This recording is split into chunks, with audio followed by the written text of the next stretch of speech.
ওম নমো ভগবতে বাসুদেবায় নমঃ। শ্রীমদ্ ভাগবত গীতা,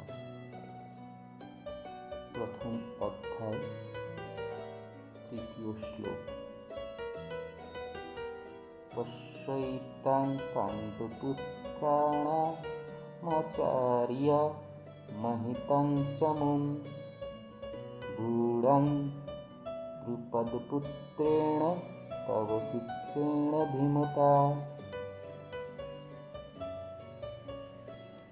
দুর্যোধন দ্রোণাচার্যকে বলছেন, হে আচার্য, দ্রুপদ পুত্র ধৃষ্টদ্যুম্ন আপনারই বুদ্ধিমান শিষ্য।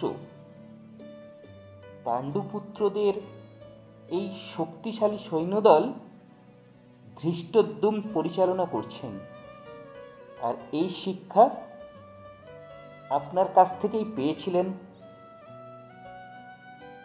দ্রোণাচার্যের এই ত্রুটির কথা দুর্যোধন তাকে স্মরণ করিয়ে দিলেন, যাতে তিনি পূর্ণ সতর্কতা ও অনমনীয় দৃঢ়তার সঙ্গে যুদ্ধ করতে পারেন।